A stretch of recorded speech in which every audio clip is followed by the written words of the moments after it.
आणि नंतर मग 3 महत्त्वाचे फॅक्टर्स आणि मग ओबेसिटी, नंतर इनॅक्टिव्हिटी ज्याला म्हणतात की सेडेंटरी लाईफ, की हालचाल न करणं, न व्यायाम करणं वगैरे, हे ह्या 4-5 महत्त्वाचे फॅक्टर्स आहेत.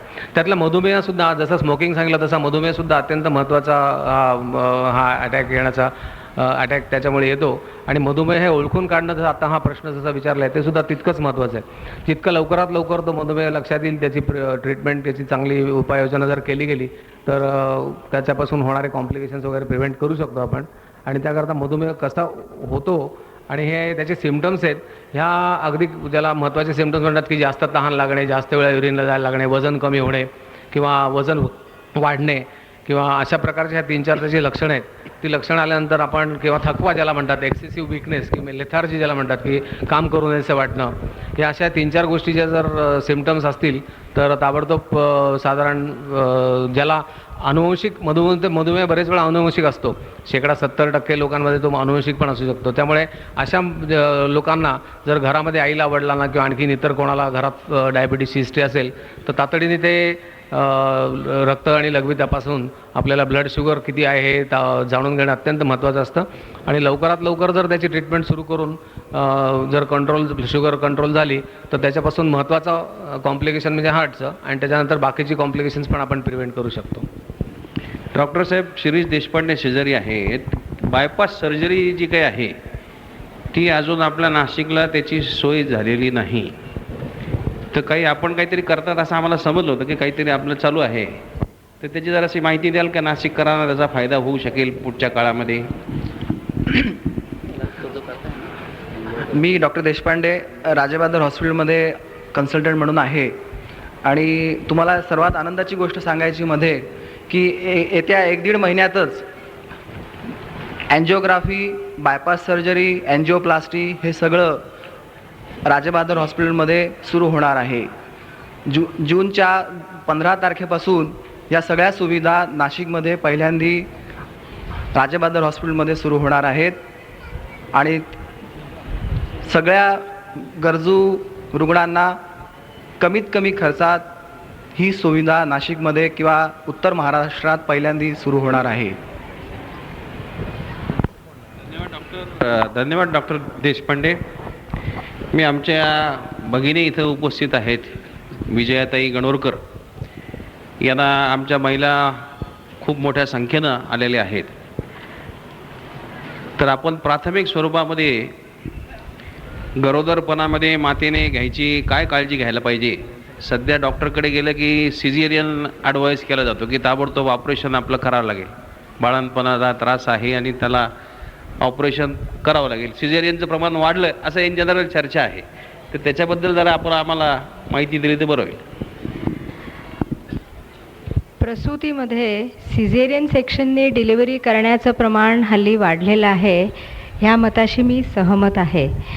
ह्याचं असं कारण आहे की जशी वैद्यकीय सेवा आणि वैद्यकीय ज्ञान गावोगावी गेलं तसं सुरक्षित मातृत्व आणि सुलभ प्रसूतीचं प्रमाण पण वाढलं. हे पण आपण लक्षात घ्यायला पाहिजे. पूर्वी बायकांना 5-6 बाळंतपणं तर व्हायचीच. एखादी बाई बाळंतपणामध्ये अडली तर तिचा मृत्यू पण व्हायचा. पण हल्ली जर कुठलीही बाई अवघड डिलिव्हरीमध्ये किंवा मूल आडवं असेल तर बाळंतपणामध्ये अडली तर तिचं सिझेरियन सेक्शनने डिलिव्हरी करून तिचा जीव पण वाचवू शकतो आणि होणारा गर्भ पण सुरक्षित होऊ शकतो.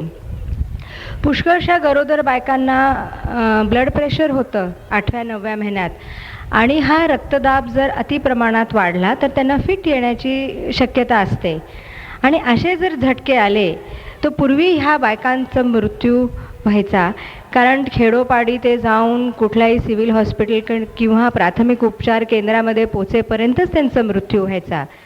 तर वेळोवेळी जर डॉक्टरांचा सल्ला घेतला आणि अशा ब्लड प्रेशरच्या केसेसचं जर निदान झालं तर आपण निश्चित त्या आईचा जीव तर वाचवू शकतोच.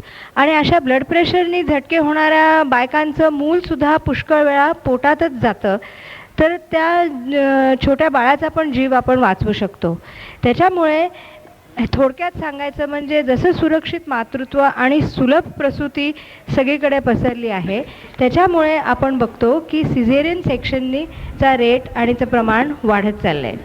नुसतंच आपण जीव वाचवतो असं नाही, पण अवघड बाळंतपणामध्ये पुष्कळदा पूर्वी बायकांचे शारीरिक त्रास पण बरेच व्हायचे.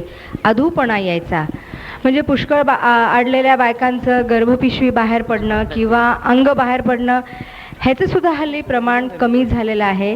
किंवा जर बाई अडली आणि डोकं बराच वेळ लघवीच्या जागेवर त्याचं प्रेशर आलं तर लघवीच्या पिशवीला सुद्धा छिद्र पडायचं आणि मग ती बाई उरलेलं सगळं आयुष्य युरिनरी इनकॉन्टिनेन्स म्हणून ती जगायची.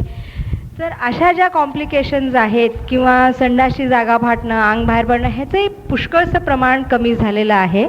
कारण सिझेरियन सेक्शनने बऱ्याच वेळा बाळाला आणि आईचा जीव वाचवतो आणि त्यांच्या प्रसूतीमुळे होणारे कॉम्प्लिकेशन्सचा पण रेट कमी होतो. धन्यवाद मॅडम. सध्या फॅमिली प्लॅनिंग किंवा कुटुंब नियोजन, कुटुंब कल्याण, पूर्वीच्या काळी आपण 2 या 3 बस अशी आपलं स्लोगन होतं. त्याच्यानंतर आपलं स्लोगन आलं हम दो हमारे दो. त्याच्यानंतर आता सध्या आलेलं आहे हम दो हमारा एक. आणि आता पुढे अशी स्लोगन येण्याची शक्यता आहे की हम दो हमारा कोई नाही. तर ह्या कुटुंब नियोजनाबद्दल आपल्याला काही मार्गदर्शन करायचं आहे का आमच्या माता भगिनींना? कुटुंब नियोजन हा एक ज्वलंत प्रश्न आहे आणि सध्या आपल्या देशासाठी, समाजासाठी हा माझ्या मते हा अगदी महत्त्वाचा प्रश्न आहे. कारण पुष्कळसे सामाजिक समस्या ज्या आहेत त्या सगळ्या पॉप्युलेशन एक्सप्लोजनशी रिलेटेड आहेत. आणि जसं आपण बघतो की सुशिक्षित वर्ग जास्त पॉप्युलेशन कंट्रोल करण्यासाठी पुढे येत आहेत, कारण त्यांना त्याचे प्रॉब्लेम्स कळून चुकलेले आहेत. तसंच सगळ्या गावोगावी खेडोपाड्यामध्ये आपल्याला ह्याचा प्रचार करायलाच पाहिजे. कारण आपल्याला जर आपल्या कुटुंबाला, आईला, मुलांना आरोग्य द्यायचं असेल, लाईफस्टाईल चांगली ठेवायची असेल तर कुटुंब कल्याण आणि फॅमिली प्लॅनिंग हे करायलाच पाहिजे. आणि जसं डॉक्टर म्हणले तसं हल्ली खरंच हम दो हमारा एक असंच पुष्कळ कपल्सचं मत असतं. आणि म्हणून जसं पहिल्या प्रश्नाचा परत मी उल्लेख करते, पूर्वी जसे बायकांना खूप मुलं व्हायची, एखादं बाळ दगायचं, तसं हल्ली एखादंच बाळंतपण किंवा 2 बाळंतपणं होणार. मग ते आपल्याला मतिमंद मूल चालेल का, किंवा सेरेब्रल पाल्सी झालेलं असेल, गुदमरलेलं असेल तर चालेल का. तर हे सगळे इंटर रिलेटेड प्रॉब्लेम्स आहेत. आणि मला असं वाटतं की सगळ्या कुटुंब नियोजनाचे जे सगळे साधनं आहेत ते अति सुरक्षित झालेले आहेत. त्याचे जसं लोकांना वाटतं की खूप गर्भनिरोधक गोळ्या घेतल्या तर खूप कॉम्प्लिकेशन्स होतात, असं नाही आहे. हा गैरसमज आहे. 35 वर्षाच्या आतल्या बायकांनी ज्या खूप जाड नाही आहे, ज्यांना ब्लड प्रेशर नाही आहे किंवा ज्यांना जॉन्डिस नाही आहे, अशा बायकांनी जर गर्भनिरोधक गोळ्या वापरल्या किंवा जर पाळीचा काही त्रास नसेल तर तांबी वापरली किंवा कुटुंब कल्याणचं ऑपरेशन जरी करून घेतलं तरी हे जास्तीत जास्त लोक पुढे यायला पाहिजेत. मॅडम, या विषयामध्ये एक मुद्दा असा आहे की सध्या म्हणजे पूर्वीसुद्धा मुलगा पाहिजे, मुलगी झालेली चालत नाही, मुलगा असल्याशिवाय कुटुंब कल्याणाचं ऑपरेशन करायचं नाही, असं इन जनरल लोकांचा हे आहे. तर त्या मुलाबद्दलचं जे काही संस्कृतीमध्ये, आपल्या सगळ्या समाजामध्ये जे काही आकर्षण आहे ते कमी करण्यासाठी काहीतरी करता येईल का? एक मुलगी जरी असली तरी ऑपरेशन करायला प्रवृत्त करायला पाहिजे. आणि ज्यांनी एका मुलीवर ऑपरेशन केलं त्यांचा सत्कारसुद्धा समाजाने करायला पाहिजे. असं काहीतरी केलं तर जरा जास्त याचं हे होऊ शकेल. डॉक्टर वसंत पवार बरोबर म्हणतात आणि आपली गव्हर्मेंट जे आहे ते बरोबर ह्या मार्गाने चाललेले आहेत. हल्ली बरेच लोक 1 मुलीवर किंवा 2 मुलीवर सुद्धा कुटुंब कल्याणाचं ऑपरेशन करतात आणि गव्हर्मेंटतर्फे त्यांना 10,000 रुपयाचं पारितोषिक पण दिलं जातं. म्हणजे ह्यांचं उदाहरण लोकांसमोर ठेवायला, जोपर्यंत समाज मुलगा आणि मुलगीमध्ये फरक करत राहत आहे तोपर्यंत हा प्रश्न पूर्णपणे जाणार नाही. जे मूल्य तुम्ही एका मुलाच्या जीवनाला द्याल तेच मूल्य तुम्ही जर, तेच माप तुम्ही जर एका मुलीच्या जीवनाला दिलं तरच हा भेद जो लोक करतात, समाज करतो, हा पूर्णपणे जाऊ शकेल. आणि अजूनही आपलं म्हणणं आहे की 33% वेटेज नको, 100% वेटेज पाहिजे. इक्वल वेटेज पाहिजे. इक्वल वेटेज पाहिजे. आणि हे एक बोलू का की हे जे गरोदरपणामध्ये प्रसूतीपूर्व मुलगा आणि मुलगी ही तपासणी करण्यासाठी लोक अजूनही पुढे येतात. मग ते सुशिक्षित असो की अशिक्षित होतो, सगळे क्लासेसमधले लोक पुढे येतात. हा खरंच आपल्या समोर एक मोठी समस्या आहे की असं हे करावं का. मला तरी असं वाटतं की हे पूर्णपणे चूक आहे, हे समाजासाठी हानिकारक आहे, निसर्गाच्या विरुद्ध जाणं आहे. आणि आपण त्या निष्पाप मुलीला जन्मायच्या अगोदरच तिच्यावर अत्याचार आणि जीवाचा छळ आधीपासूनच सुरू करतो. ह्याचा सगळ्यांनी अगदी मनापासून विचार करावा. Very good madam. नाही, याच्यापूर्वी महाराष्ट्रामध्ये बाळंतपणाच्या अगोदर 4-5व्या महिन्यामध्ये मुलगा का मुलगी हे तपासणी करण्याची बंदी ऑलरेडी घातलेली आहे. आणि पार्लमेंटमध्ये मीच एक बिल मांडलं होतं की प्रीनेटल सेक्स डिटर्मिनेशन याच्यावर 6 महिन्याची सजा, असं बिल ऑल ओव्हर इंडिया हे अस्तित्वात आलेलं आहे. तरीसुद्धा काही त्याच्यातल्या पळवाटामुळे मुलगा का मुलगी याची तपासणी अजून होते आहे. आणि याच्यातनं वाईट प्रकार असा की मुलगी जर असली तर तो गर्भपात केला जातो आणि तो कायद्यानं गुन्हा धरलेला आहे आणि 6 महिने त्याला सजा ही दिलेली आहे. आणि हे सगळ्यांनी पाळल्याशिवाय हे काही आपल्याला अस्तित्वात आणता येणार नाही. आमचे मित्र डॉक्टर सुधाकर कोतवाल इथं बसलेले आहेत. मी त्यांना असं विचारतो की सध्या पेशंट आला की डॉक्टर सांगतो एक यादी करून, रक्त तपासा, लघवी तपासा, ही टेस्ट करा, ती टेस्ट करा, हे तपासून घ्या, ते तपासून घ्या, जेवणाच्या अगोदर करा, नंतर करा. तर हे सगळ्या डॉक्टर्स लोक, पॅथॉलॉजिस्ट हे स्वतः त्या तपासण्या करतात का लॅबोरेटरीमध्ये, का कॉम्प्युटराईज लॅब आहे त्याच्यामुळे मशीनमध्ये टाकलं का फटाफट रिपोर्ट येतात आणि ते रिपोर्ट आपल्याला या ठिकाणी मिळतात. आणि मग आपला फक्त खर्चच वाढत जातो. आणि कधीकधी तुमच्याकडे एक सॅम्पल पाठवला, दुसऱ्या डॉक्टरकडे एक सॅम्पल पाठवला, तुमचा रिपोर्ट वेगळा, दुसऱ्या डॉक्टरचा रिपोर्ट वेगळा, सॅम्पल मात्र तोच. म्हणजे हे कसं काय होतं, याच्यानी गैरसमज डॉक्टरांबद्दलचे वाढतात. ते जरा आपण मार्गदर्शन केलं तर बरं होईल. नमस्कार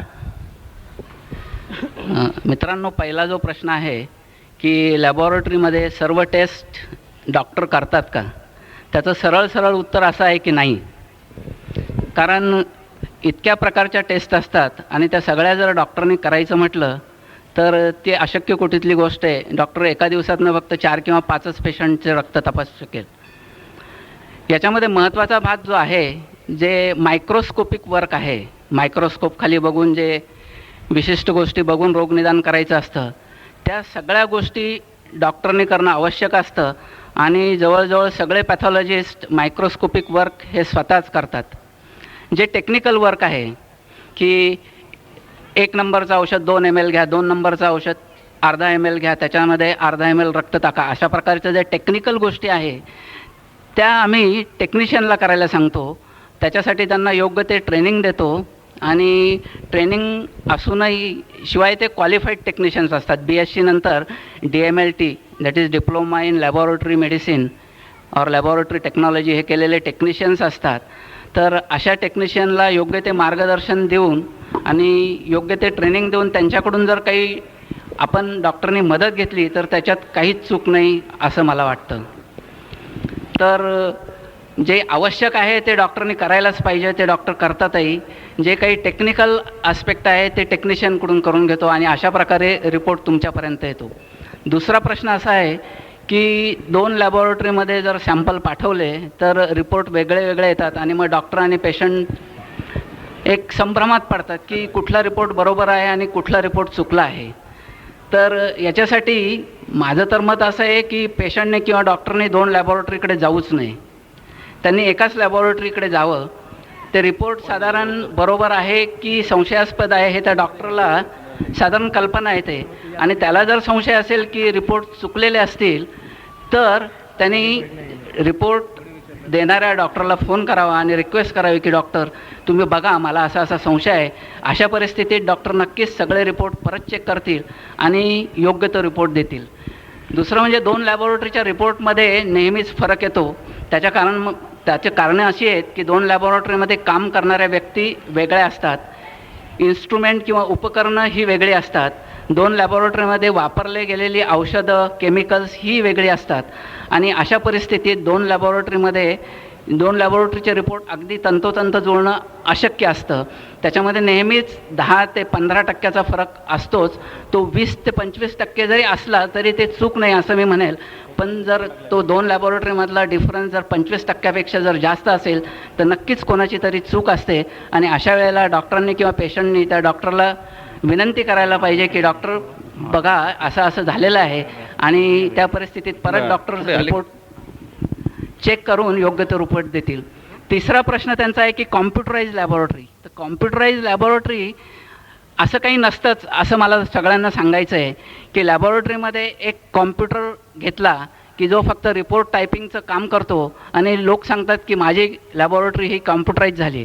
ॲक्च्युअली पॅथॉलॉजी लॅबोरेटरीमध्ये महत्त्वाचं जे काम आहे ते मायक्रोस्कोप खाली केलं जातं. तिथं प्रत्यक्ष डॉक्टरला काम करायचं असतं आणि ते महत्त्वाचं काम कुठल्याही कॉम्प्युटरवर होत नाही. कॉम्प्युटर जे होतं ते रेकॉर्ड किपिंग, टायपिंग आणि बायोकेमिस्ट्री म्हणजे ब्लड, शुगर, युरिया ह्या अशा जे काही थोड्याशा टेस्ट आहे त्या फक्त कॉम्प्युटरवर होऊ शकतात.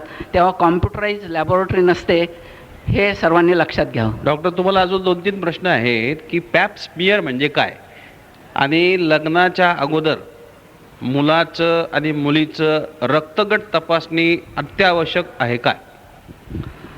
मित्रांनो, अलीकडे एक फॅशन झालेली आहे की कुठल्याही मुलाचं मुलीचं जर नाव नोंदवायचं असेल एखाद्या संस्थेकडे तर ते ब्लड ग्रुपची पण मागणी करतात.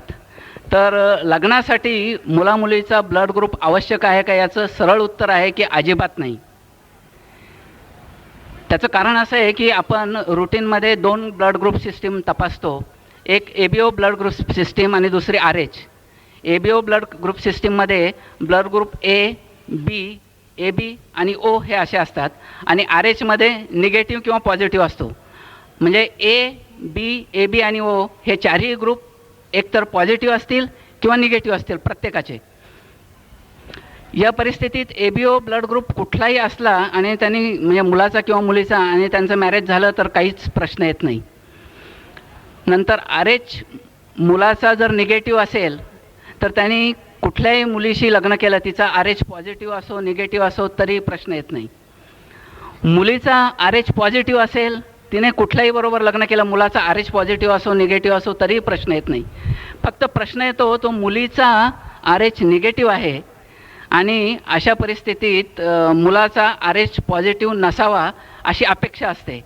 पण आपल्याकडे पॉझिटिव्ह निगेटिव्ह याचं प्रमाण असं आहे की पॉझिटिव्ह साधारण 95% लोक असतात, निगेटिव्ह 5% असतात. बरं, निगेटिव्ह जी मुलं आहे त्यांना पॉझिटिव्ह किंवा निगेटिव्ह दोन्ही मुलींशी लग्न करण्याचा चान्स आहे आणि निगेटिव्ह मुलीसाठी जर तुम्ही फक्त निगेटिव्ह मुलगा शोधला तर ते प्रॅक्टिकली फार डिफिकल्ट आहे. त्या मुलीचं लग्न होणंच कठीण आहे आणि निगेटिव्ह मुलगी आणि पॉझिटिव्ह मुलगा असताना जे काही कॉम्प्लिकेशन्स व्हायची शक्यता असते ते पहिल्या किंवा दुसऱ्या डिलिव्हरीच्या वेळेला होत नाही. दुसऱ्या, तिसऱ्या, चौथ्या, 5व्या डिलिव्हरीनंतर साधारण 15% लोकांमध्ये काही कॉम्प्लिकेशन व्हायची शक्यता असते. पण अलीकडे त्याच्यासाठी औषधं निघाल्यामुळे त्या गोष्टीचा सर्वसामान्य जनतेने अजिबात विचार करू नये आणि लग्नासाठी ग्रुप तपासणी ही अजिबात करू नये. धन्यवाद डॉक्टर कोतवाल. मित्रांनो, आज आपण भाग्यवान आहोत की आपल्या वसंत व्याख्यानमालेचे अध्यक्ष आदरणीय खासदार माधवरावजी पाटील इथं उपस्थित झालेले आहेत. मी त्यांना मंचावर येण्यासाठी पाचारण करतो. कृपया आपण मंचावर यावं.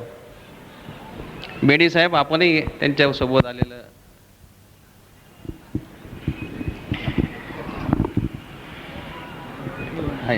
ठीक आहे, तू बस. एक या.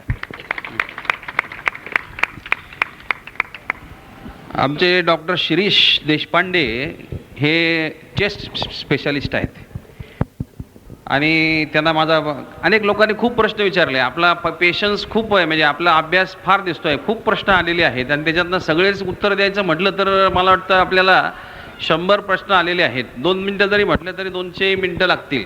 पण आपल्याला 75 मिनिटात कार्यक्रम संपवायचा आहे. तेव्हा ओव्हरऑल सगळं करून मी प्रश्न विचारतो म्हणजे मग आपल्याला त्रास होणार नाही. तर देशपांडे साहेब. आणि वसंतराव, जे प्रश्न आलेले आहेत ते आम्ही जे बघतोय आणि त्याच्यामध्ये आम्ही असं एक प्रयत्न आमचा आहे की आम्ही प्रत्येक प्रश्नकर्त्याचं नाव घेणार नाही, पण आम्ही जे काही प्रश्न काढलेले आहेत त्याच्यात जर त्याचं उत्तर आलेलं असेल तर तो प्रश्न आम्ही वेगळा घेणार नाही. तर कृपया करून गैरसमज करून घेऊ नये. दमा हा कॉमन आजार आहे आणि त्या दम्यासाठी खूप पेशंट असतात आपले दम्याचे. वातावरण बिघडलं की दमा येतो आणि नंतर ताबडतोब दवाखान्यात जावं लागतं, औषधं गोळ्या सारख्या घ्याव्या लागतात. आणि प्रदूषण तर आपल्याला माहिती आहे की प्रदूषण आपलं हे सारखं वाढतं आहे आणि त्याचाही परिणाम त्या दम्यावर होत असतो. तर त्याच्याबद्दल आपण जरा मार्गदर्शन आमच्या श्रोत्यांना केलं तर बरं होईल. नमस्कार, मी डॉक्टर देशपांडे बोलतो आहे. दम्याच्याबद्दल जर तुम्हाला माहिती सांगायची तर त्या 2 प्रकारचे दम्याचे विकार असतात. एक सर्वसाधारणपणे एक बालदमा आणि एक मोठ्या वयात होणारा दमा. बालवयात होणारा जो दमा असतो तो जनरली 5 ते 6 वर्षापर्यंतच्या मुलांना होऊ शकतो आणि त्याची मूळ कारणं आनुवंशिकच असतील असं नाही. अशा प्रकारचं लहान मुलांना होणारा जो दमा असतो त्याचं मूळ कारण त्याची श्वासनलिका ही अत्यंत बारीक असते आणि या वयात होणारे जीवाणू किंवा व्हायरसेसमुळे श्वासनलिका सुजतात आणि त्यामुळे श्वासनलिका सुजल्यामुळे त्याची जो आतला जो छोटा जो डायमीटर असतो तो कमी होतो आणि त्यामुळे श्वास घ्यायला त्रास होतो. याचबरोबर या व्हायरसेसमुळे बॅक्टेरियल इन्फेक्शन पण वाढतं आणि त्यामुळे हा दम्याचा प्रादुर्भाव जास्त होतो. कालांतराने 5 ते 6 वर्षाच्या काळानंतर जर श्वासाचे व्यायाम व्यवस्थित घेतले, व्यवस्थित औषधोपचार घेतला तर हा बालदमा पूर्णपणे नाहीसा होतो. त्यानंतर मोठेपणी हा राहीलच असं अजिबात नाही. हे लहान मुलांच्या दम्याबद्दल मी सांगितलं. याला कधी कधी ब्रॉन्क्युलायटिस किंवा ब्रॉन्क्युलायटिस ऑब्लिटरान्स असं म्हणतात. मोठ्या वयातल्या माणसांना जो दमा होतो त्याची बरीच कारणं असू शकतात. थोडक्यात सांगायचं म्हणजे काही जणांना आनुवंशिक असतो आणि काही जणांना ॲलर्जीमुळे दम्याचा आजार होऊ शकतो. आनुवंशिक जर दमा असेल तर सहसा तो वयाच्या 25-30 वर्षानंतर सुरू होतो. तो सुरू होत असताना त्यांना बऱ्याच वेळेला वारंवार श्वासनलिकेचे इन्फेक्शन होणं यामुळे त्याची सुरुवात होते आणि नंतर मग तो आनुवंशिक दम्यासारखा दमा चालू होतो. ॲलर्जिक दमा याची बरीच कारणं असू शकतात. आत्ताच्या आपल्या औद्योगिकरणामुळे नाशिकमध्ये याचं प्रमाण जास्त वाढलेलं आहे. प्रदूषण म्हणाल आणि याच्यामध्ये वेगवेगळ्या प्रकारचे केमिकल्स, वेगवेगळ्या प्रकारचे धूर यामुळे सुद्धा दम्याचं प्रमाण वाढलेलं असतं. हा जो ॲलर्जिक दमा आहे त्याचं जर तुम्ही विश्लेषण केलं, काय खाल्लं की मला दम्याचा त्रास वाढतो, तर या ॲलर्जिक दम्यामध्ये सहसा पहिल्यांदा शिंका यायला लागतात, घसा खवखवायला लागतो, मग थोडासा खोकला यायला लागतो. आपल्याला वाटतं काय किरकोळ खोकला आहे आणि मग पुढे आपण वारंवार औषध घेऊनही थांबत नाही आणि एकाएकी मग दम्याचा आजार सुरू होतो. आणि यामध्ये आपल्या श्वासनलिका आकुंचन पावतात. श्वास घ्यायला त्रास म्हणजे दीर्घ श्वास घेताना त्रास होत नाही पण श्वास सोडायला त्रास होतो आणि यालाच ॲलर्जिक अस्थमा असं म्हणतात. धूर ह्या त्याला मूळ कारणीभूत आहेत. अलीकडचे जे प्रकारचे जे अन्नधान्य आहेत त्यात टाकलेले केमिकल्स किंवा फर्टिलायझर्स हेही त्याला तेवढंच कारणीभूत आहेत. याचबरोबर तुम्हाला मुद्दाम सांगावं असं मला वाटतं की मेंटल स्ट्रेस हे सुद्धा या गोष्टीला कारणीभूत आहे. मानसिक तणाव त्याला आपण म्हणू. आणि तो मानसिक ताणतणाव वाढल्यानंतर जे म्हणजे ईज डिस्टर्ब झालं, म्हणजे माणसाची चंचलता वाढली तरीसुद्धा दम्याचा प्रादुर्भाव होऊ शकतो. शिरीष, एक प्रश्न असा आला आहे की पूर्वी सिगरेट पिल्यावर उत्तेजित वाटत असे, परंतु वर्षापासून सिगरेट पिल्यावर चक्कर येते, डोळे दुखतात, यावर उपाय काय? आता सिगरेट सोडून देणं हा उपाय आहे, पण त्यांनी प्रश्नकर्त्यांनी लिहिलंय सिगरेट न सोडता उपाय काय?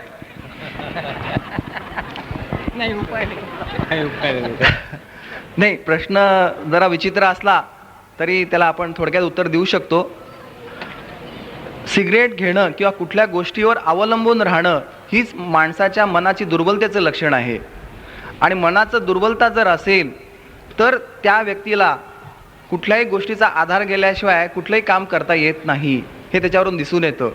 आणि त्यामुळे होणारी जळजळ, होणाऱ्या सगळ्या तक्रारी या मानसिक ताणतणावामुळे झालेल्या असणार. आणि त्यासाठी त्यांनी जर योगासनं किंवा थोडंसं ध्यानधारणा केली आणि दररोज जर पोहायला जरी गेले तरी ह्या तक्रारी कमी होऊ शकतील.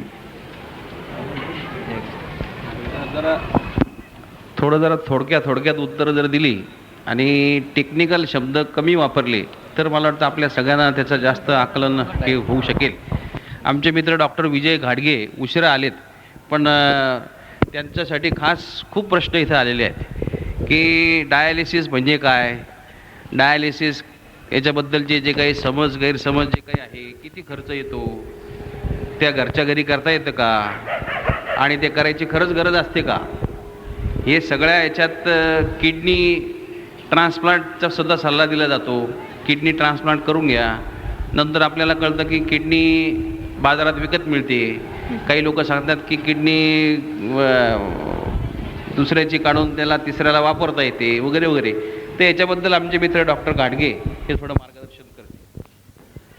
नमस्कार. आदरणीय उपस्थित श्रोतेगण, आदरणीय व्यासपीठ, वसंत व्याख्यानमालेचे व्यवस्थापकीय मंडळ, सर्वप्रथम आम्हा सर्व डॉक्टरांच्या वैद्यकीय व्यवसायाच्या वतीनं आपणा सर्वांना निरोगी सुदृढ आयुष्याच्या शुभेच्छा देतो आणि शक्यतो डॉक्टरांच्या मागे लागण्याची पाळी न येऊ अशी अपेक्षा करतो. तर प्रश्न असा आहे की डायलिसिस किंवा किडनी रोपण शस्त्रक्रिया, ते ह्या दोन्ही ज्या आहेत, जे किडनीचे विकार आहेत, जी किडनी निकामी होते.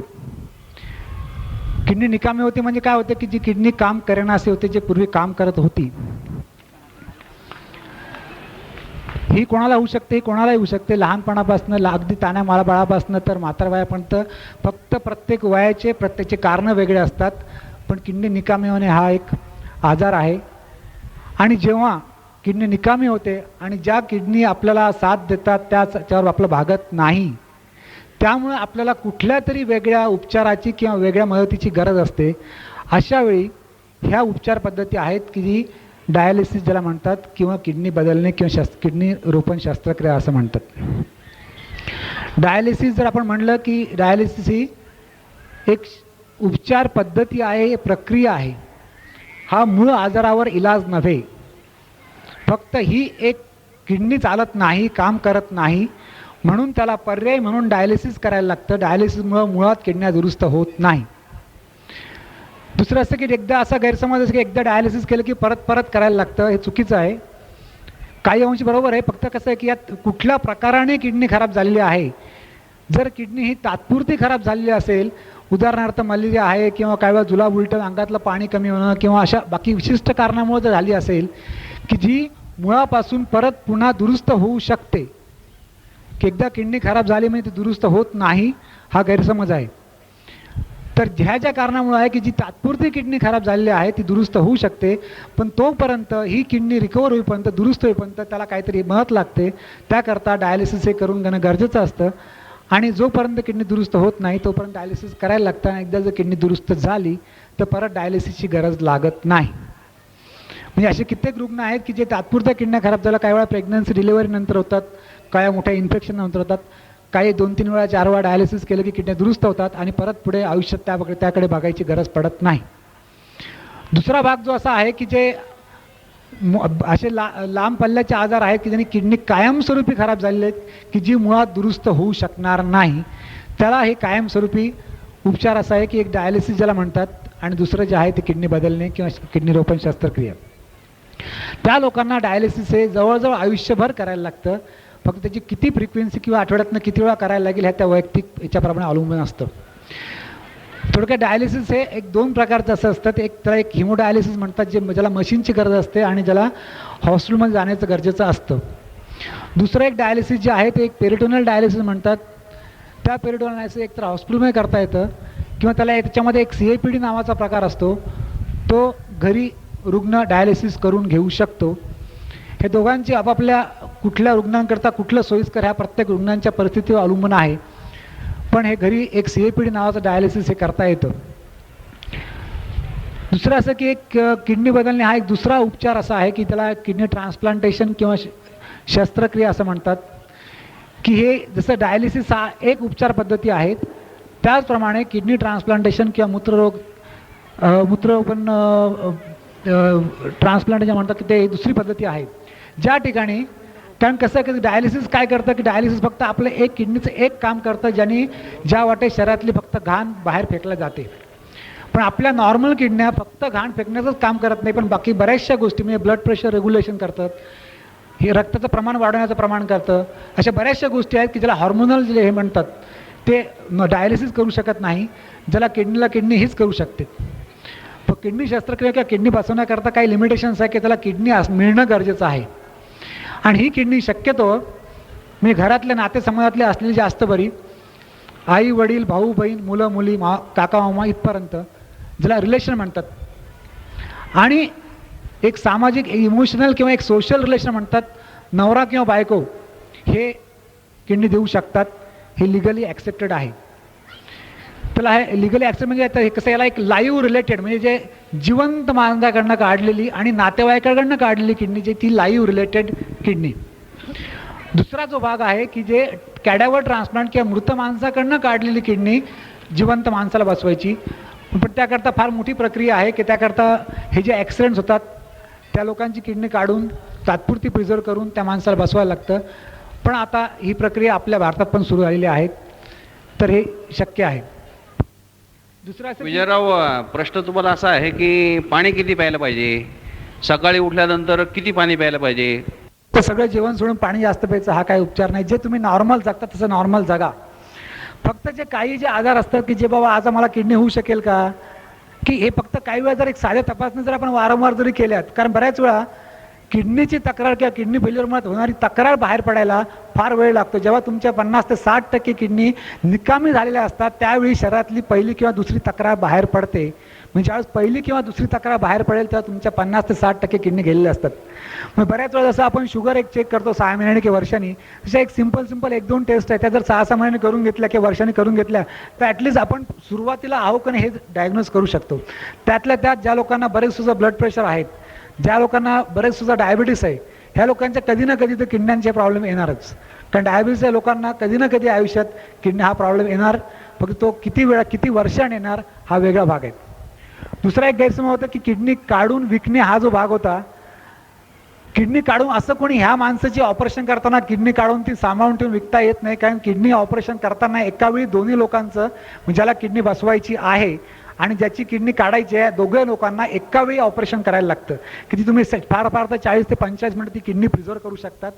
काही विशिष्ट उपकरणं आहेत की त्यांनी तुम्ही प्रिझर्व करतो, त्याची कॉस्ट फार जास्त आहे. त्यामुळे ही किडनी काढून घेतली जपून ठेवली दुसऱ्याला विकली असं काही होत नाहीत.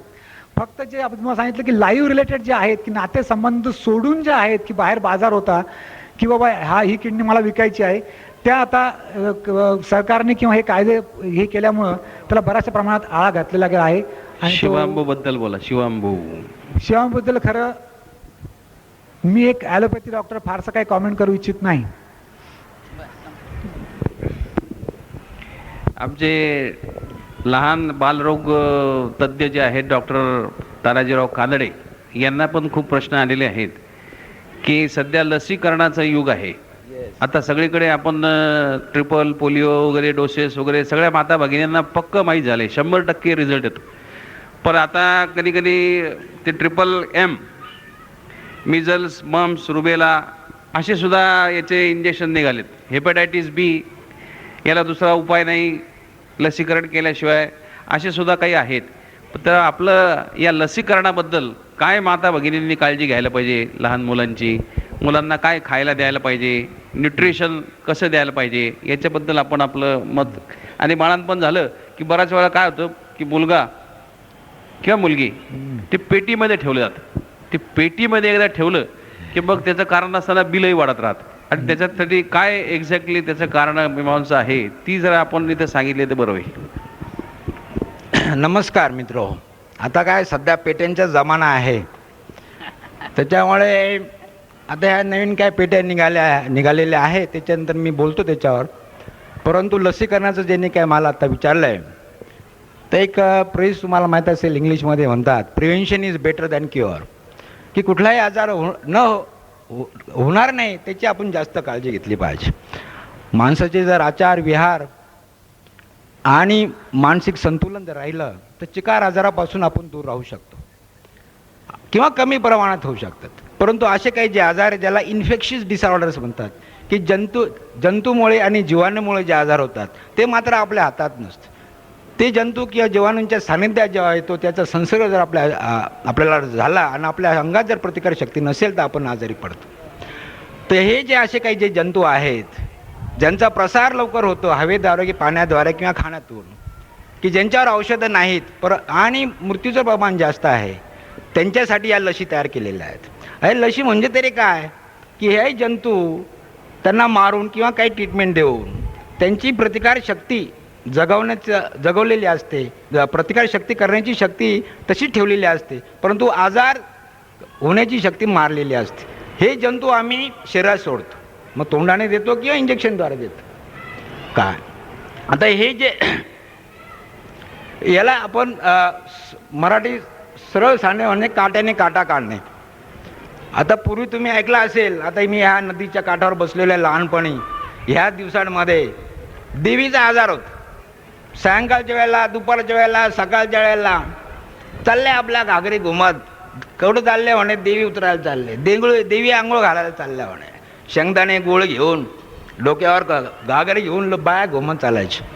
तो आजार देवीची लस टोचून कंपल्सरी जेव्हा गव्हर्नमेंटने केलं तर तो आजार आता समूळ नष्ट झालेला आहे. नुसता भारतातून नव्हे तर ह्या जगातून तो नष्ट झालेला, या पृथ्वीतून नष्ट झालेला आहे.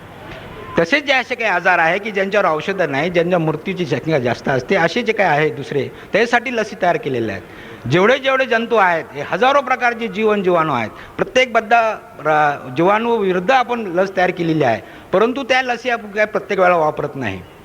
पण जे जे काही सर्वजण विशिष्ट वयामध्ये आणि ज्यांच्यावर औषधं नाही ते आपण डोस आपण देतो. आता हे जे सायन्स आहे लसीकरणाचं, जसं जसं वेळ जातो तसं ते बदलत जातं, जसे टेक्नॉलॉजी बदलत जाते, जसे नॉलेजमध्ये भर पडत जाते. आता पूर्वी तुम्ही ऐकलं असेल की पोलिओ ट्रिपल 3 महिन्याने द्यायचो आपण, पण आता ते बदललेलं आहे. पोलिओ आता जन्म झाला का आम्ही सुरू करतो काय. आता काही गव्हर्नमेंट म्हणतं की 3 डोस द्यायचे, प्रायव्हेट डॉक्टर म्हणतात 5 डोस द्या. काय त्याच्यात थोडीशी भिन्नता असू शकते, पण जितके तुम्ही डोस जास्त वेळ घ्याल त्यातून फायदा होणार, तोटा मात्र काय होणार नाही. BCG, आता हे TBची लस बघा. TBचा आजार इतकं वर्ष झाला गव्हर्नमेंट प्रयत्न करते, डॉक्टर प्रयत्न करतात, सामाजिक संस्था प्रयत्न करतात, पण तो TBचा आजार अजून काही कंट्रोल होत नाही. प्रत्येक 5 माणसामागे 1 माणूस हा TBचा असतो. त्याच्यासाठी TBची लस आहे, ती जन्मातच आम्ही देतो. जन्म झाल्या ती दिली पाहिजे. प्रत्येकाने आपल्या बाळाला, नातू असो किंवा मुलगा होता असेल, त्याला जाऊन ते दिलं पाहिजे. नंतर पोलिओ ट्रिपल म्हणजे 3 आजारावर ते प्रोटेक्शन देतं, म्हणून त्याला आपण ट्रिपल म्हणतो. घटसर्प, धनुर्वात, डांग्या, खोकला, याचे पहिले 3 प्रायमरी डोसे असतात, 1-1 महिन्याच्या अंतराने घ्यायचे असतात, आणि 2 बूस्टर डोसेस हे 1.5 किंवा 2 वर्षांनी घ्यायचे असतात. आता नवीन ते ॲड झालेलं आहे ते गोवराची लस, ती 9व्या महिन्यात दिली जाते. हा सीझन आहे तो गोवराचा होता. मला आठवतं चांगलं की जेव्हा मी नवीन प्रॅक्टिस चालू केली या सीझनमध्ये मॅक्झिमम पेशंट ते गोवराचे असायचे. कारण काय, ते गोवर झाला की याला पाणी पाजायचं नाही, याला खायला घालायचं नाही, याला अंधारात ठेवा, याला इकडं ठेवा, या देवीचं पाणी पाजा, त्या देवीचं पाणी पाजा, असं करून त्या बाळाला अन्न पाण्याविचारून ठेवून ते बाळ बिचारं गोवरने मारायचं. एवढंच नाही, त्या गोवरमध्ये जे मुळे जे दुसरे कॉम्प्लिकेशन होऊन त्याने ते दागायचे, आणि आमचा धंदा जोरात चालू होता. परंतु ही गोवरची लस आली आणि आता बघा तुम्हाला गोवरची मुलं दिसत नाही. जे काय थोडेफार दिसतात ते फक्त इंटेरियरमध्ये आहेत. दुसरी त्याच्यानंतर जी व्हॅक्सिन निघाली ते MMR, ते म्हणजे मम्स, मिझल आणि रुबेला, ते व्हायरससाठी जीवाणूंसाठीच आहे. ती 15व्या महिन्यात आम्ही देतो ते. आणि नंतर 2 बूस्टर डोस. आता नंतर ज्या काय आहे अजून आमच्या व्हॅक्सिन्स, ते म्हणजे टायफॉईडसाठी व्हॅक्सिन, हेपॅटायटिस B साठी व्हॅक्सिन. पण हेपॅटायटिस B साठी व्हॅक्सिन आपण घेतलं पाहिजे, कारण तुम्हाला माहिती आहे कॉर्पोरेशन आपल्याला कुठल्या प्रकारचं पाणी देतं.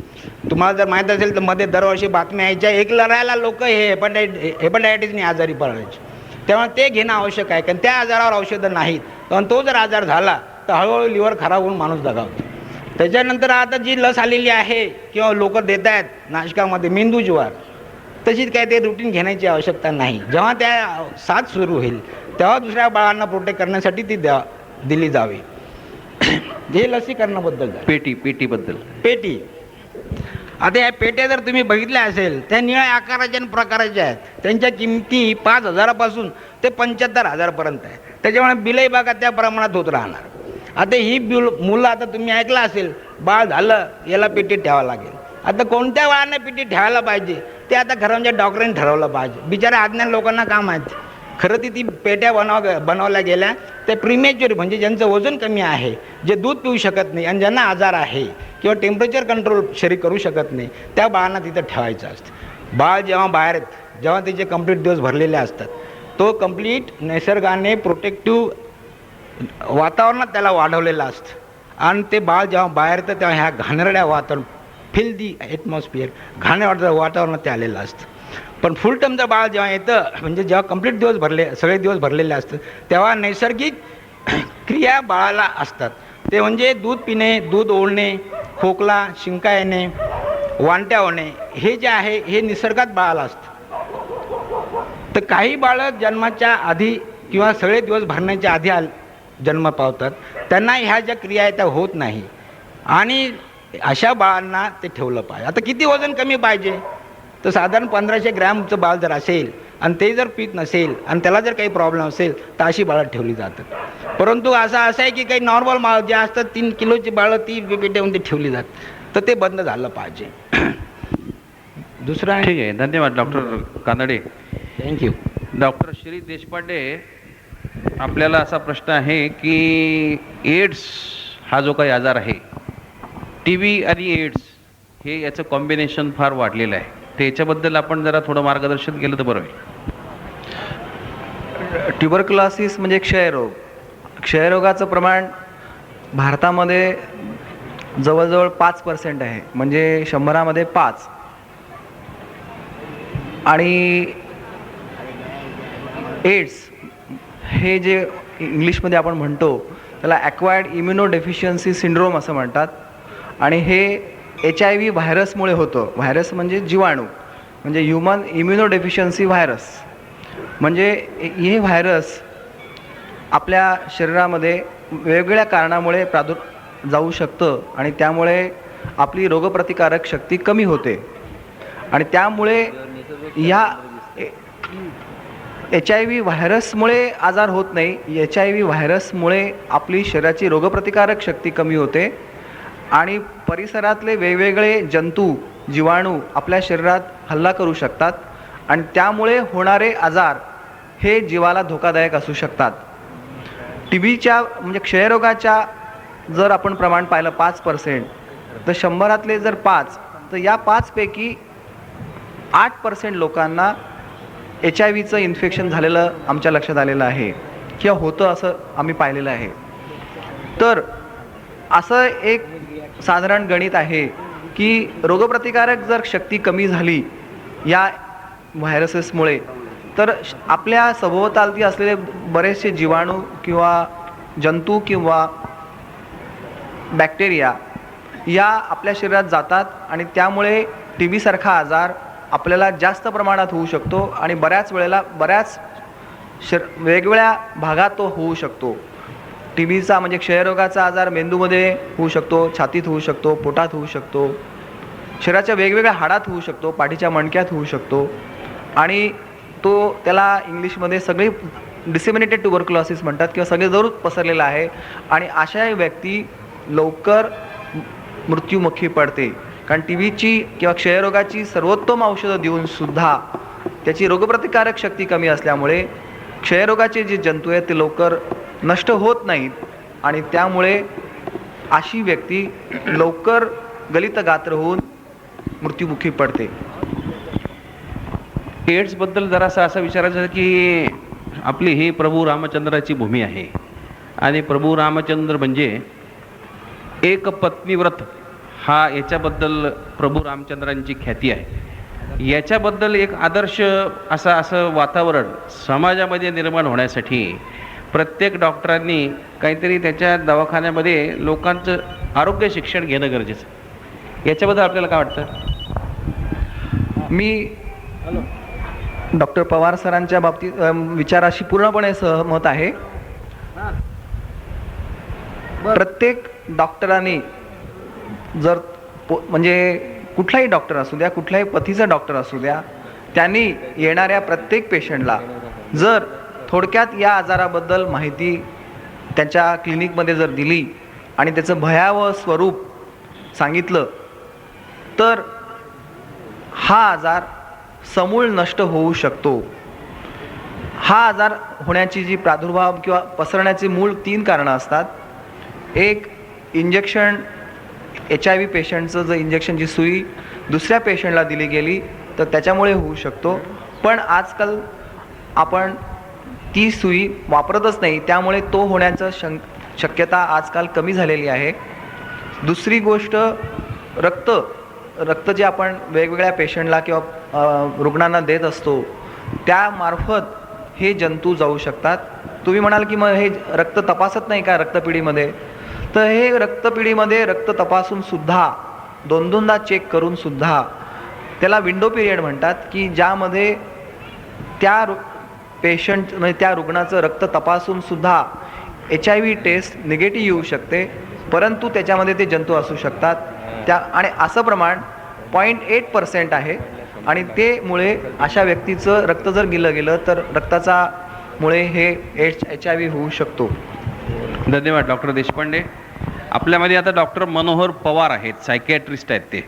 आणि आपल्याला सगळीकडे माहिती आहे की आत्ता कानाडेंनी सांगितलं की अंगात येणे हा एक जो काही प्रकार आहे तो नेमका काय आहे. देवळात गेलं, कुठे गेलं की अंगात येतं आणि ते अंगात आल्यानंतर लोक आपले सगळे इतर प्रयोग सगळे सुरू होतात. तेव्हा त्याच्याबद्दलही आपण काहीतरी आपलं मत सांगावं. धन्यवाद डॉक्टर वसंतराव पवार.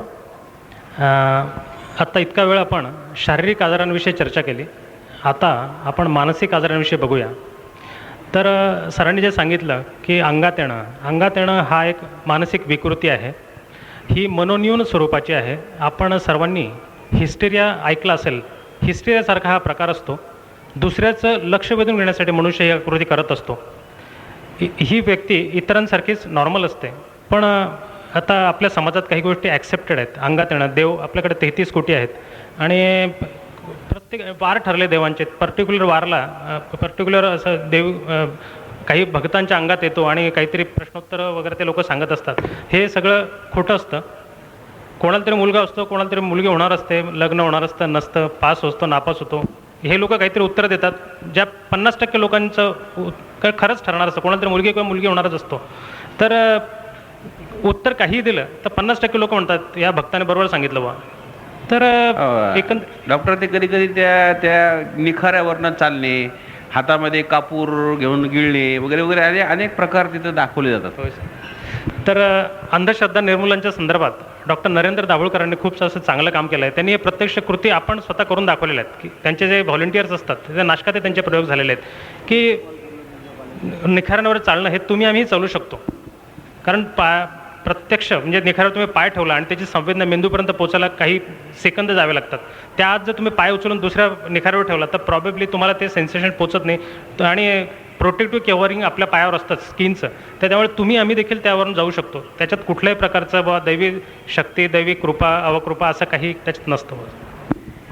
ते सध्याच्या काळामध्ये सगळं स्ट्रेस, स्ट्रेन, धावपळ सध्या जगामध्ये जबरदस्त झालेली आहे आणि त्याच्यामुळे मानसिक आजाराचं प्रमाणही फार वाढलेलं आहे. तर त्याच्याबद्दल ते होऊ नये याच्यासाठी काही काळजी घेता येईल काय? आपल्या संतांनी फार पूर्वीच्या काळात सांगून ठेवलं आहे, अपेक्षा जास्त ठेवू नयेत बा. आपण या सध्याच्या धावपळीच्या जगात खूप अपेक्षा ठेवतो आणि त्या जर फुलफिल झाल्या नाही तर त्यामुळे माणसाला शेवटी फ्रस्ट्रेशन येतं, टेन्शन येतं, डिप्रेशन येतं, त्याच्यातून वेगवेगळे मानसिक आजार उद्भवतात. तर डॉक्टर आपल्या देशपांडेंनी थोड्या वेळापूर्वी सांगितलंच की बा योग, आपल्या ज्या काही धार्मिक ज्या काही गोष्टी आहेत ह्या जर तुम्ही याचा जर योग्य असा उपयोग केला, योग आणि इतर या गोष्टींचा, तर डेफिनेटली आपण या ताणांपासून मुक्ती मिळवू शकतो. धन्यवाद डॉक्टर पवार. आमचे डॉक्टर सतीश पाटील, आपल्यालाही बरेच प्रश्न आहेत की ते सर्व निम्मेपेक्षा जास्त लोक चष्मे लावलेले आहेत आणि ह्या चष्म्याचा नंबर घालवायचा असेल तर काहीतरी त्या मशीनमध्ये ते ठेवून एकदा लाईट ते देतात आणि मग तो नंबर कमी होतो, असं सध्या फार जोरात चालू आहे. तर याच्याबद्दल आपलं काय मत आहे? ते लेसरने काहीतरी करतात आणि नंतर शेवटी वय झालं की मोतीबिंदूचं ऑपरेशन, ते लेन्स बसवणे वगैरे वगैरे हे त्या ठिकाणी करावं लागतं. तर याच्याबद्दल आपण जरा मार्गदर्शन करावं. धन्यवाद डॉक्टर साहेब. आत्ता तुम्ही म्हटल्याप्रमाणे आपल्या या प्रेक्षक वर्गात बराचसा सिनियर सिटीजनचा, ज्येष्ठ नागरिकांचा सहभाग दिसतो आहे. प्रथमतः पहिल्या प्रश्नाचं उत्तर असं की चष्म्याचा नंबर कमी करण्याबद्दलचं आणि लेसर मशीनने करण्याबद्दलचे जे काही बऱ्याच पेशंटच्या वर्गांमध्ये एक प्रकारची शंका किंवा जाणीव निर्माण व्हायला लागली आहे, ती थोड्याफार प्रमाणात जास्तीची आहे. हे ऑपरेशन जे आहेत ते अतिशय सिलेक्टिव्ह, अतिशय निवडक लोकांकरता आहेत. ज्यांचे मायनस नंबर आहेत त्यांच्याच लोकांकरता ही ऑपरेशन सक्सेसफुल होतात. त्याला वयोगटाची मर्यादा अतिशय महत्त्वाची आहे. वयोगट 18 ते 40 या वयोगटातच ही ऑपरेशन्स केली गेली पाहिजेत.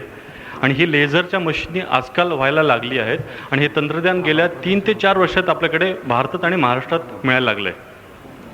ऑपरेशन करून घेण्याआधी तुमचे जे काही जवळचे डोळ्यांचे डॉक्टर असतील त्यांच्याशी पूर्णपणे चर्चा करून त्याचे होणारे फायदे तोट्यांबाबत चर्चा करून मगच तुम्ही हा निर्णय घ्यावा.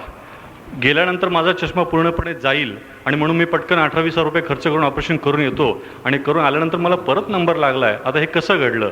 तर ह्यानंतर प्रॉब्लेम्समध्ये पडण्यापेक्षा आधी तुमच्या जवळच्या डोळ्याच्या डॉक्टरांशी चर्चा करा, शंका निरसन करा आणि शक्यतो हे वयोमर्यादा सर्वात महत्त्वाची 18 ते 40 वयोगटाची वयोमर्यादा पाळण्याचं पहा.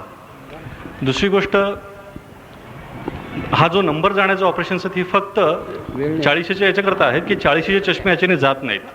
40 नंतरचा चष्मा हा डोळ्याच्या डॉक्टरांनाही वापरावा लागतो. तो आपल्या शरीरात वयोमानाप्रमाणे होणारा बदल आहे म्हणून तो लागतो, तो आजार नाही आहे. आता मोतीबिंदूच्या संदर्भात म्हणालात तर नवीन टेक्निक्स येत आहेत. सिंपल आहे. पूर्वीच्या काळी मोतीबिंदूची ऑपरेशन साध्या पद्धतीने व्हायची, जाड काचेचा चष्मा लागायचा. आज नवीन तंत्रज्ञानामुळे चष्मा लावण्याची गरज तितकीशी उरलेली नाही आहे. त्या नंबरचीच काच आपण ऑपरेशनच्या वेळेलाच एकाच वेळेला मोतीबिंदू काढून डोळ्यात टाकतो आणि आयुष्यभर ती डोळ्यात राहते आणि दिसण्याची क्वालिटी सुधारते आणि तुमचा बराचसा परावलंबित्व कमी होतं. पूर्वीच्या जाड काचेमुळे मोठं दिसायचं, सुरुवातीला काही 6 महिने त्याला खोलीचा अंदाज यायचा नाही, पाण्याचा ग्लास जवळ ठेवला तो कळायचा नाही. ह्या बऱ्याचशा अडचणी आता या नवीन तंत्रज्ञानाने कमी झालेल्या आहेत. पण लेझरमुळे मोतीबिंदूचं ऑपरेशन केलं जातं हा गैरसमज पसरतो आहे. ते लेझरमुळे मोतीबिंदूचं ऑपरेशन होत नाही. ही जी काही सगळे वयोगट सिनियर मंडळी बसलेली आहेत, या मंडळींना बऱ्याचशा वेळेला आता 40 नंतर डायबिटीज, ब्लड प्रेशरचा जो त्रास होतो त्याच्यामुळे डोळ्याच्या नसांवरती परिणाम व्हायला लागतो. जसे मेंदू आणि किडनीच्या नसांवर परिणाम होतो तसा तो डोळ्यांच्याही होऊ शकतो.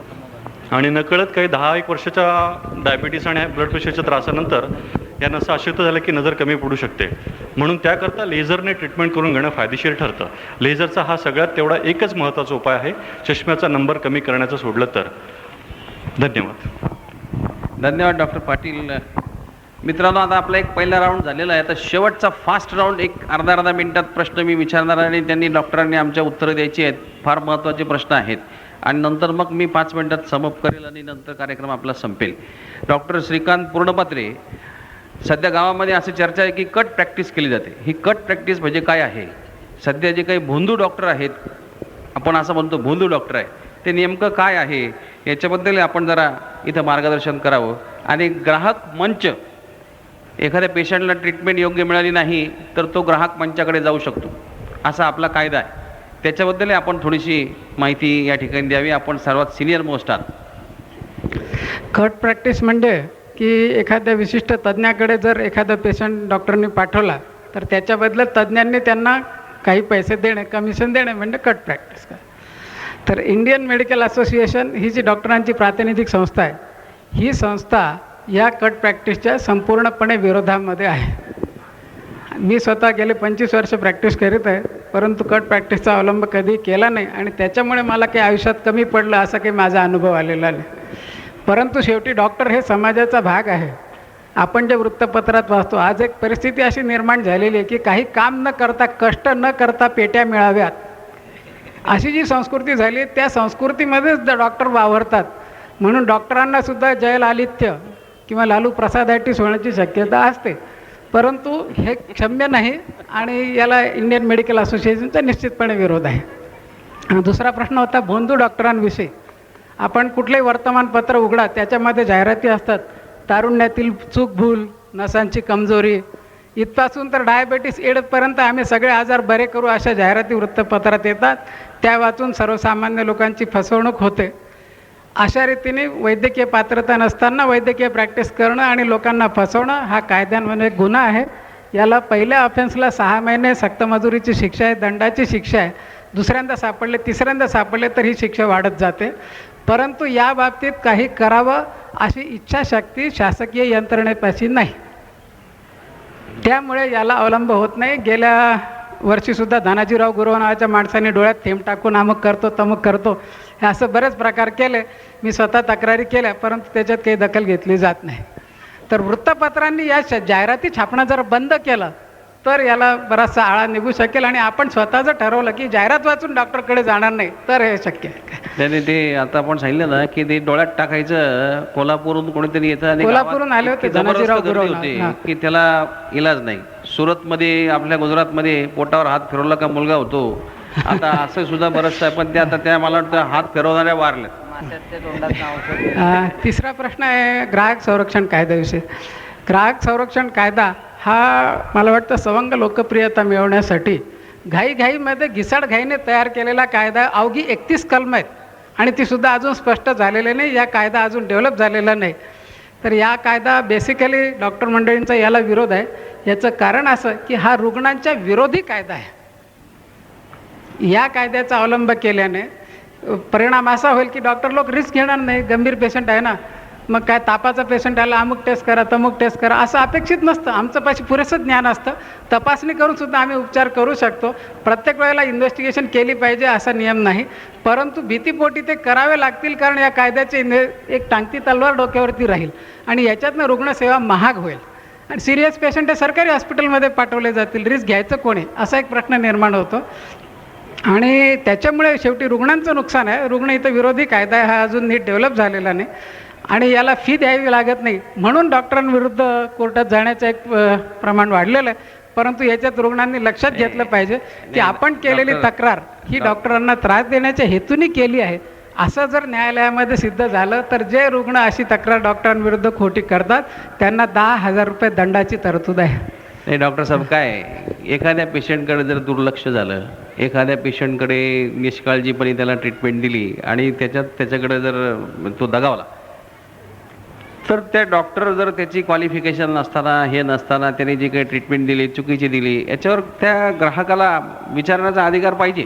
हो, न्याय मिळायला पाहिजे. आणि त्याच्यासाठी इंडियन मेडिकल असोसिएशन नाशिक शाखेने असा एक उपक्रम घेतलेला आहे की नाशिक ग्राहक पंचायत आणि इंडियन मेडिकल असोसिएशन नाशिक यांची एक संयुक्त कोऑर्डिनेशन कमिटी समन्वय समिती स्थापन करण्यात आलेली आहे. ज्यांना डॉक्टरांविषयी असा संशय असेल की मला पुरेसा उपचार नीट केला गेला नाही, निग्लिजन्स झालेला आहे, निष्काळजीपणा झालेला, त्यांनी IMA किंवा नाशिक ग्राहक पंचायतीकडे तक्रार केली तर ही बॉडी एकत्र बसून त्यांच्या तक्रारीचं निवारण करण्याचा प्रयत्न करीत आहे. गेली 4 वर्षे हा उपक्रम यशस्वीरित्या चालू आहे. आपले लोकप्रतिनिधी माधवरावजी पाटील हे त्या ग्राहक पंचायती जी आहे त्याचे ते सदस्य होते.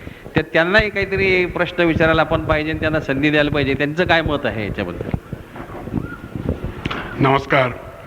खरं तर आज मला बोलायचं नव्हतं, पण डॉक्टर पूर्णपत्राने हा विषय सुरू केला आणि ग्राहक कायद्याची आवश्यकता आणि तिथल्या सुधारणा यासंबंधी त्यांनी मुद्दा उपस्थित केला. डॉक्टरांना हा कायदा लागू व्हावा की नाही हा वादाचा मुद्दा आहे, पण सर्वसामान्यपणे प्रत्येक माणूस हा ग्राहक आहे, त्यामुळे ह्या कायद्याची आवश्यकता निश्चितपणे आहे. मी 5 वर्ष काम करत असताना मला असं वाटतं की डॉक्टरांविरुद्ध फारशा केसेस आलेल्या नव्हत्या आणि अशा प्रकारचे निर्णय मोठ्या प्रमाणावर डॉक्टरांच्या विरुद्ध लागल्याचं आपल्याला दिसून येत नाही. काही लोक खोडसाळपणे डॉक्टरांच्या विरुद्ध केसेस करतात. मी जज असताना नाशिकमध्ये एका मोठ्या डॉक्टरविरुद्ध एक केस आली असताना ती तक्रार खोटी आहे आणि डॉक्टरला 10,000 रुपये नुकसान भरपाई द्यावी असा मी निर्णय दिला होता. तरी याविषयी काही ग्राहक कायद्याविषयी आपण मात्र काही चर्चा करू नये. हा ग्राहकाच्या, कारण डॉक्टर हा मर्यादित ग्राहक, इतर दैनंदिन व्यवहारामध्ये मोठ्या प्रमाणात व्यवहार होतात. धन्यवाद.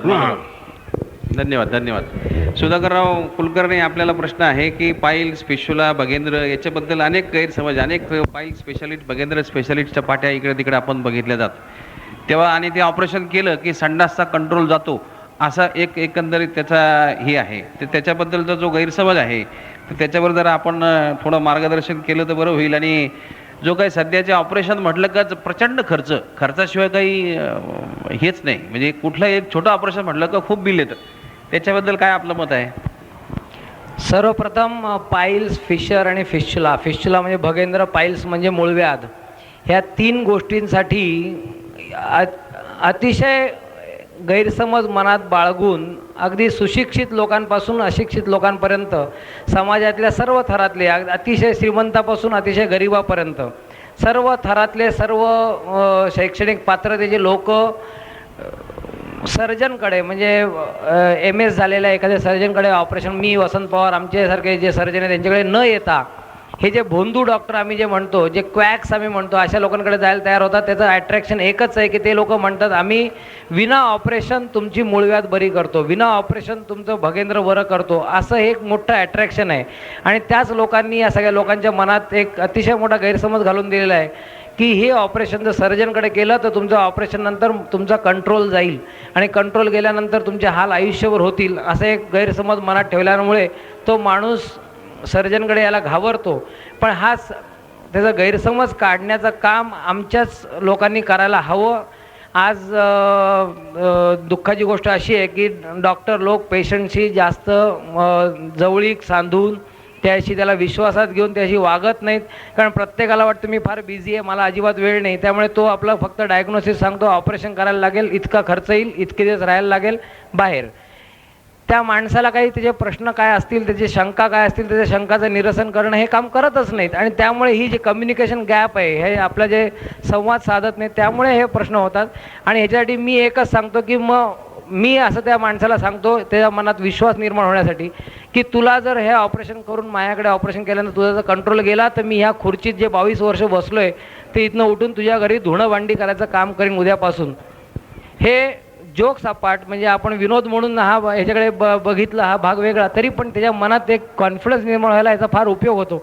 आणि मी त्या माणसाला असं सांगतो की तू मला एक पेशंट आणून दाखव ज्याचा असा कंट्रोल गेला आहे, मी तुला माझे 100 पेशंट आणून दाखवतो ज्यांना मी बरं केलेलं आहे. हे असं केल्याशिवाय हे गैरसमज दूर होत नसतात, हे करणं जरुरी आहे.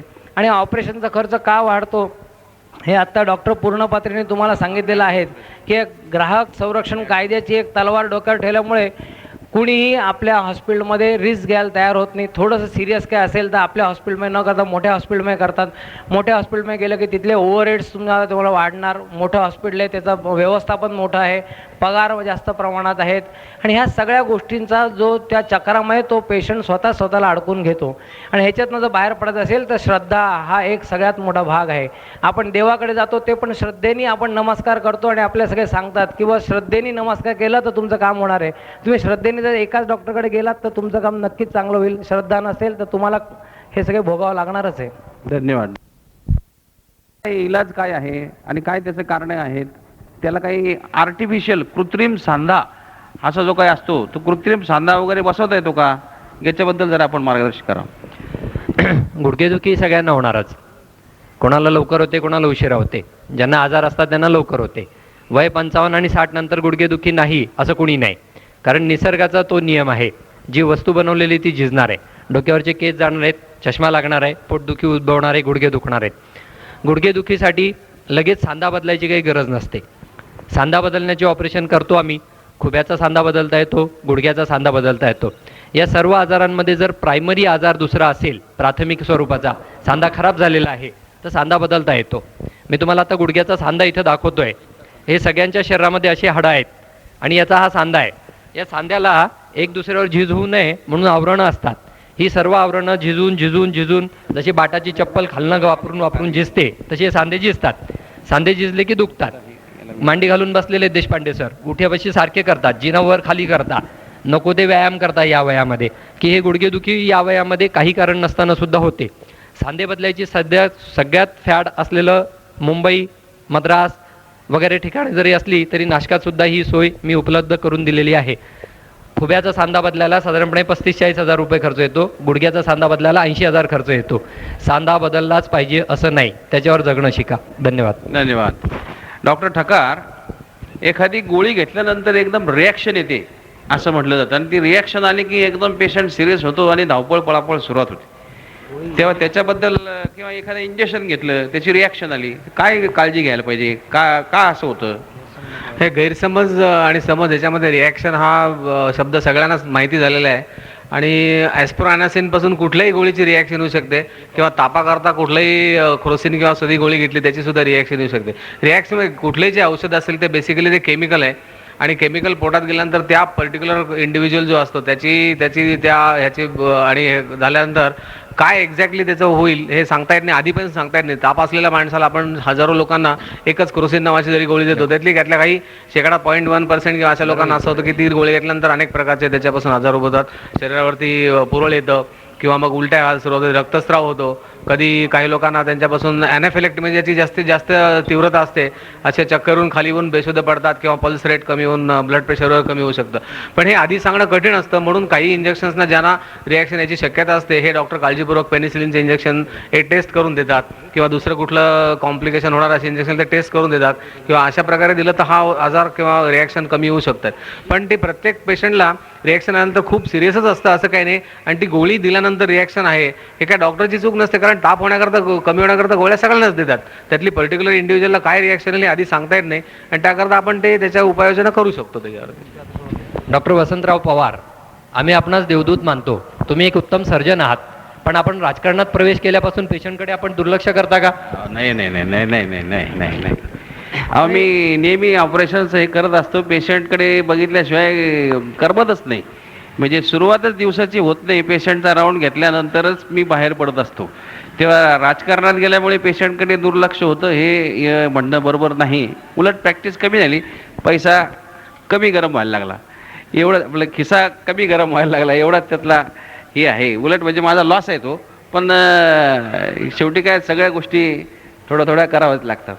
वसंतरावांविषयी एक माहिती द्यायची की 8-10 वर्षापूर्वी, मगाशी आता सांगण्यात आलं की बायपास सर्जरी नाशकात होत नव्हती, 8-10 वर्षापूर्वी क्लोज ऑपरेशन जे असायचं वाल बदलण्याचं झडपेचं, ते सुद्धा नाशकात होत नव्हतं. ते नाशकात सुरू व्हावं अशी आमची कल्पना होती.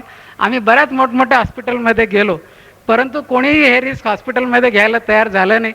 अशा वेळेला वसंतराव तयार झाले आणि लायन्स क्लबच्या माध्यमातून एक चक्क 6 ऑपरेशनचं शिबिर आम्ही वसंतरावांच्या हॉस्पिटलमध्ये घेतलेलं आहे. नाशकातलं पहिलं हार्टचं ऑपरेशनचं शिबिर वसंतरावांकडे घेतलेलं आहे, राजकारणात असताना घेतलेलं आहे.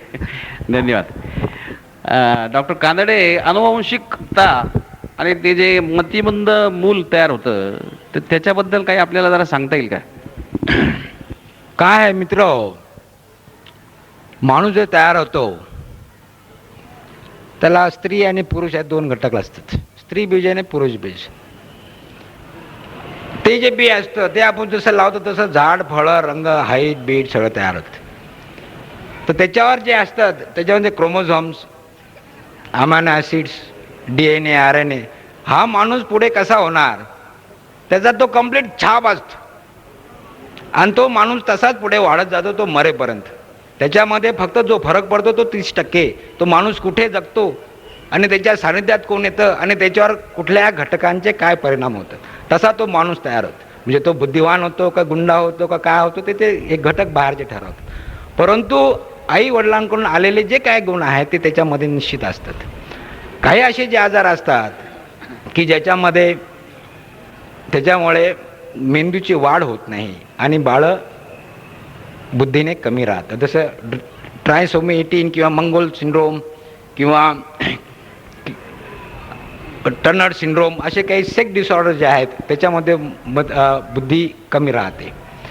ते काही आजार जे आहे ते लग्नाच्या आधी आपण जर ती तपासणी करून घेतो तर ते टाळू शकतो. परंतु तेवढी अजून जागृतता समाजामध्ये आलेली नाही, परंतु काही वर्षांनी ती योग घातलेली आहे. धन्यवाद.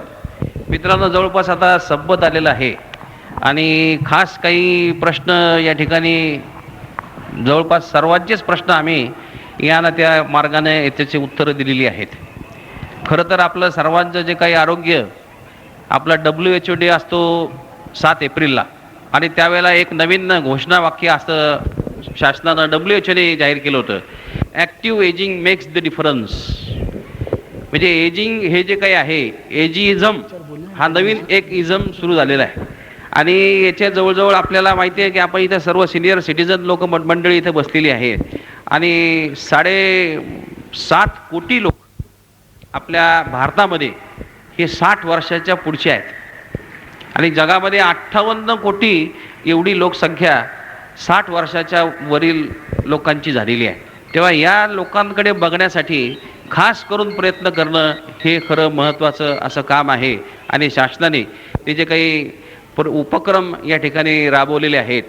कारण एजिंगला वय वाढलं की आर्थरायटिस होतो, ॲथेरोस्क्लेरोसिस होतो, कॅन्सर होतो किंवा ॲक्सिडेंट्स होतात, डायबिटीस होतो, ब्लड प्रेशर होतं आणि याच्यासाठी आपल्या सगळ्यांना मी सांगायची काही गरज आहे असं काही नाही. तर आपल्याला सगळ्यांना माहिती आहे की आपला आचार, आपला विचार, आपला विहार आणि आपला आहार ह्या सगळ्या 4ही गोष्टी याच्यामध्ये जर आपण लक्ष दिलं तर आपल्याला शतायुषी व्हायला काहीही हरकत नाही. योगासनं करणं, रोज रेग्युलरली व्यायाम करणं, मित आहार घेणं, आपला स्वतःची स्वच्छता, आपल्या कुटुंबाची स्वच्छता, आपल्या गल्लीतील स्वच्छता ही त्याची जास्तीत जास्त काळजी घेणं हे खरं महत्त्वाचं आहे. शुद्ध पाणी पुरवठा, सरांनी सांगितल्याप्रमाणे पाणी उकळून ज्या वेळेला कॉर्पोरेशन सांगतं की पाणी उकळून प्या, त्यावेळेला सुद्धा आपण काळजी कधी कधी घेत नाही आणि त्याच्यामुळे फार अडचणी निर्माण होतात. आपलं जे काही पर्यावरण आहे, झाडं जी काही कमी झालेली आहेत ती जास्तीत जास्त वाढवणं. आज नाशिकचं वातावरण तसं टेम्परेचर कमी आहे, म्हणजे मुंबईचं सगळ्यात जास्त, त्याच्यानंतर पुण्यापेक्षाही 1 डिग्रीनं आपलं नाशिकचं टेम्परेचर कमी आहे. कारण आपण याचा आपलं अजून वातावरण पर्यावरण हे तसं चांगलं आहे. आणि प्रदूषण जे काही आहे हे प्रदूषण आपण स्वतः प्रयत्न करून कमी करणं गरजेचं आहे. पुण्यामध्ये एक स्कीम चालू झालेली आहे, नागरिकांनी सुरू केली आहे की रस्त्यावर जाताना येताना कुठल्याही सार्वजनिक ठिकाणी थुंकायचं नाही, अशी मोहीम चालू झाली आणि त्याच्यामध्ये सर्व सामाजिक संस्थांनी भाग घेतला. जो कोणी रस्त्यामध्ये थुंकेल की त्याला लगेच लोक विचारतात का थुंकले, की लगेच त्याचं थुंकण्याचं प्रमाण हे कमी व्हायला लागलं आणि पुण्यामधली ही स्कीम, ही योजना ही जरा यशस्वी व्हायला लागलेली आहे.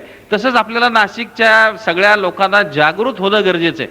हे आपलं जे काही आरोग्य आहे ही काही जबाबदारी दुसऱ्याची आहे असं नाही, ही आपल्या स्वतःची जबाबदारी आहे आणि आपल्या स्वतःची जबाबदारीवर आपल्याला आपलं आयुष्य जास्तीत जास्त वाढवायचं आहे, आपल्याला रोग होऊ नये. आता आरोग्याची व्याख्या, आता मगा कोणीतरी सांगत होतं की आरोग्याची व्याख्या म्हणजे तरी काय, तर आरोग्याची व्याख्या म्हणजे फिजिकल, मेंटल आणि सोशल वेलबिंग एवढंच नाही. फक्त आजार झाला नाही म्हणजे तो निरोगी आहे असं नाही, तो त्याचा सामाजिक आरोग्य, त्याचं सांस्कृतिक आरोग्य, त्याचा एकंदर त्याचा मानसिक आरोग्य हे सगळं जर चांगलं राहिलं तरच तो माणूस निरोगी आहे. आणि त्यासाठी निश्चितपणे आपल्या सगळ्यांना जी काही समाजामध्ये अज्ञान आहे, अस्वच्छता आहे किंवा व्यसनीपणा आहे हा घालवण्यासाठी सगळ्या समाजाने एकत्र येऊन याचा प्रयत्न जर केला तर आपलं सगळ्यांचंच आरोग्य.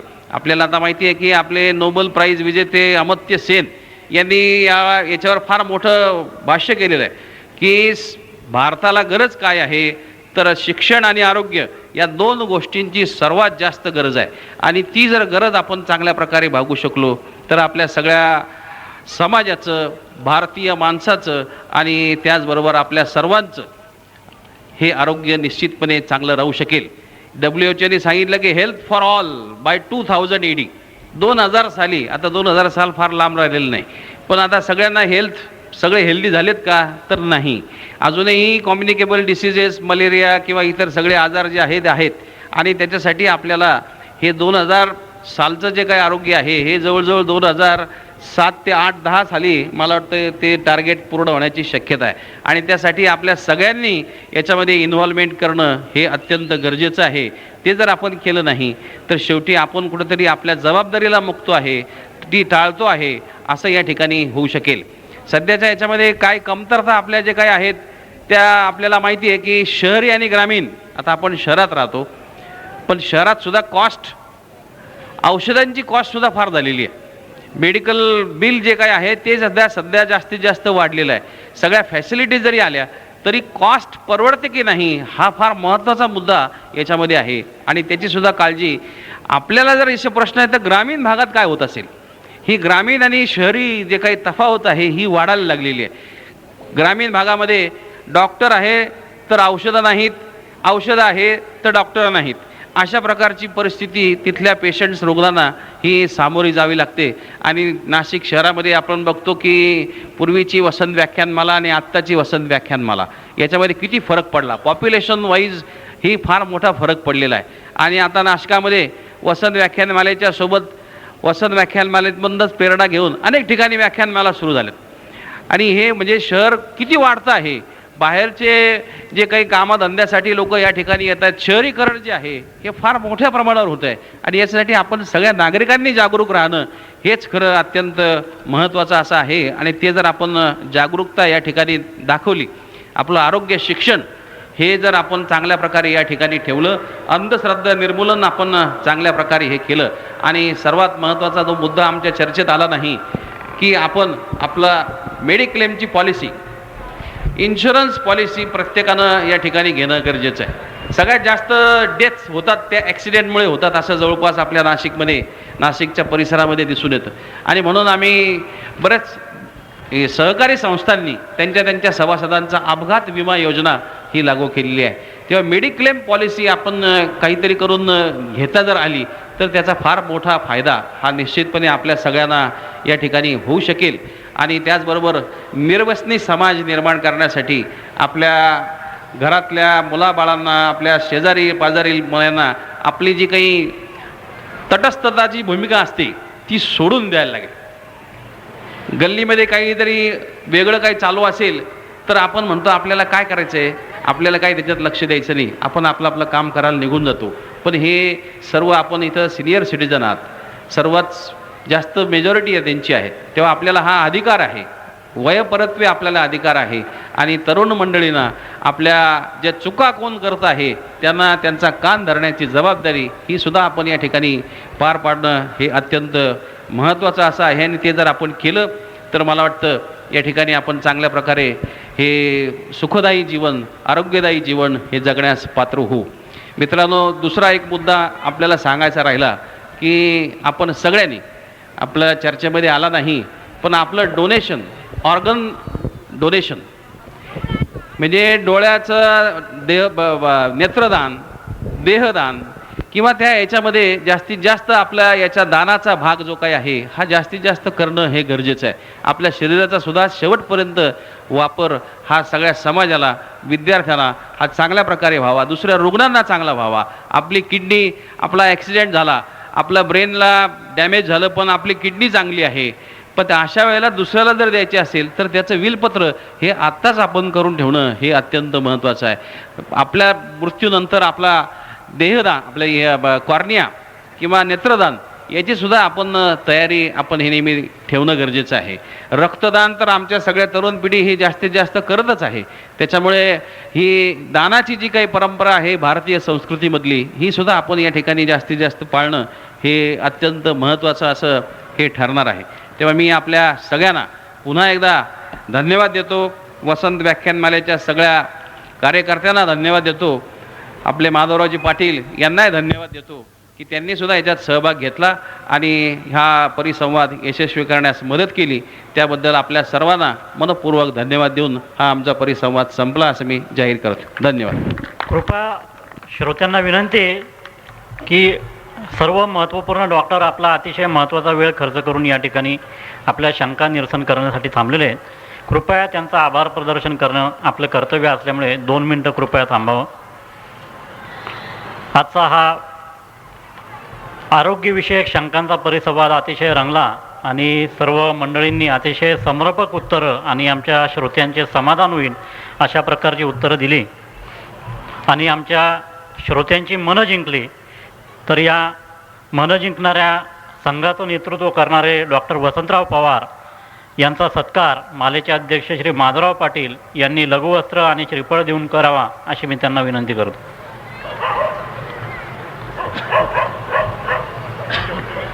डॉक्टर विनय ठकार यांचा सत्कार माधवराव पाटील हे आता करत आहेत. डॉक्टर सुधीर कुलकर्णी यांचा सत्कार माधवराव करत आहेत. Doctor Sudhakar Kotwal, doctor Tanaji Kanade, doctor Saubhagyavati Vijayalakshmi Ganorkar, doctor Ramesh मंत्री,